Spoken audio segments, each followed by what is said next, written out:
Okay, stand by.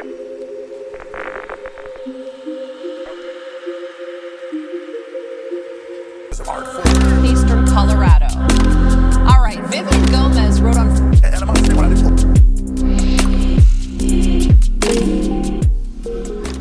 What's going on, everyone? We are joined again tonight by King Chris and Steezo for Life. If you guys watch our lives, you know who these people are. We've got a fun one tonight. Not too crazy, but it's something that I want to start kind of making regular on this channel.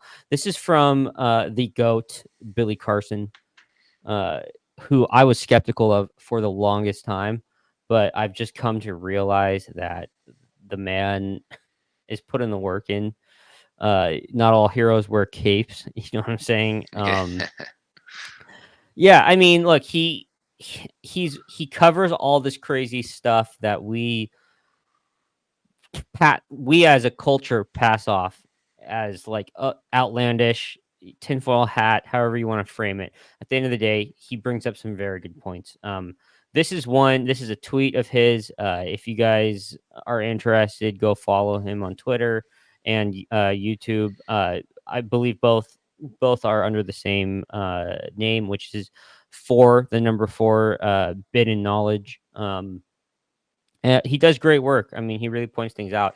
And this is going to be a quick one tonight, but this is going to go under the banner of the ancient civilizations and the overlapping similarities between these ancient cultures that we ourselves have numerously talked about, and what basically Billy Carson has devoted his life around. And tonight, it's going to revolve around this picture that I have up on the screen.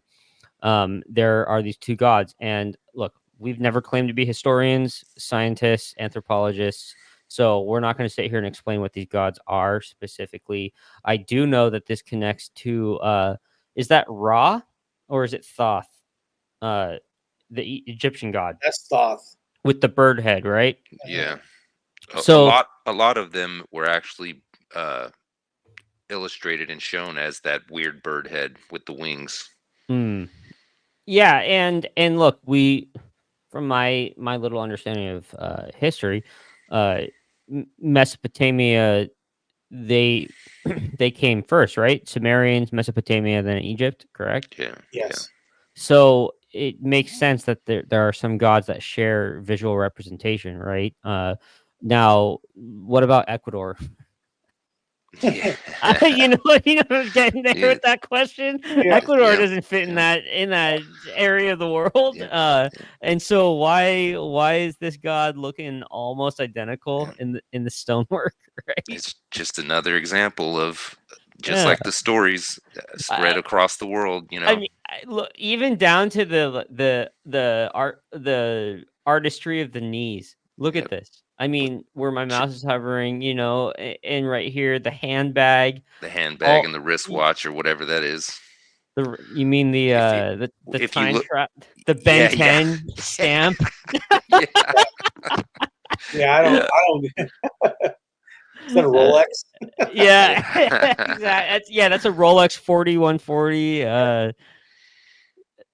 Yeah, it's a little bit too much. Look at the wings. Look at the bands across their arms. It's the lack of a better description, the dress that they're wearing, right? Yep. Like Yep. the embroidery and then something, Chris, that you brought up when we were talking about this previously off air. The stonework alone. Yeah, this Yeah. detail is Chiseling. crazy. This detail is Yeah. crazy. That's one of the things that blows my mind. Yeah, I mean, and you can't sit here and say that there aren't similarities, and Right. they're halfway, they're opposite ends of the earth. So, Yeah. Yep. I feel like I've rambled a little bit on this. What do you guys think? I just think it's just another example, like I said, of the similar stories, similar carvings, similar artifacts found on all sides of the world that kind of share the same story. Yeah.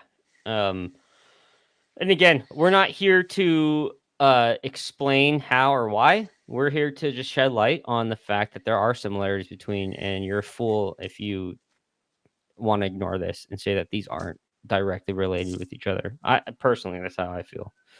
Steve, what about you? I feel like Yeah. we've So taken over this. yeah. So basically, my thing about it too is like how strikingly similar they are, but I don't. I didn't really get into the timestamp frame when those were made, but I believe that Mesopotamia, when that one was made, or when the Ecuador one was made, that Mesopotamia, that culture was already gone, like long gone. So, but they Yeah. still have thousands of years later, basically doing the same drawing. Yeah. And by then, they still had no, allegedly, it had no sort of contact with the Western Hemisphere, right? So, how are they still able to make that and that be that similar? That's the Right. question, because it wasn't like by the time people came over, the Spanish and all that stuff and came through there. It wasn't like they were bringing like, hey, look at this. They didn't, hadn't even found Right. stuff in Mesopotamia yet. Back Yep. then. There was So some kind of communication going it on. was some sort of like, yeah, and that's where people have to sit there and open their mind up and think, okay, well, what was actually happening, Right. rather than just going through the Well, what we're told, and let's forget about these two stone carvings. Why are places like Ecuador, Mexico, Aztecs, Mayans, all those? Why are people in those worlds building pyramids? And same with people on the other side of the world, like Egyptians, Yeah. Mesopotamia. Why are there pyramids all over the world? That's another one that's like, okay, so you can say that things there. I've heard the skeptic thought that like, why does everything have to connect back to Egypt? Well, can you explain why pyramids are found across every continent? Yep. Yep. There's Yep. never a good argument, Nope.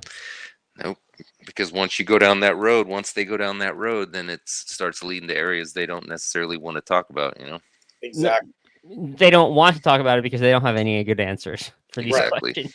Right. That's the big thing, is then all of a sudden they know just as much as Yeah.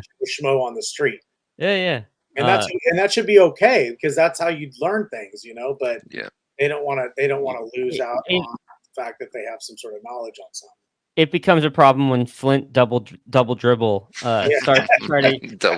to try to course correct our narrative. Well, look, if three laymen like ourselves can call out discrepancies, then he should be able to answer those discrepancies if he's Exactly. if they're the so-called experts on this. But listen, folks, thanks for dropping by. Come check us out on Thursdays. We got some fun stuff coming up in October with ghosts and whatnot. And I appreciate everyone for showing up if you did. And I hope you all have a good day, good week, and we'll see you next time. Later, guys. Later.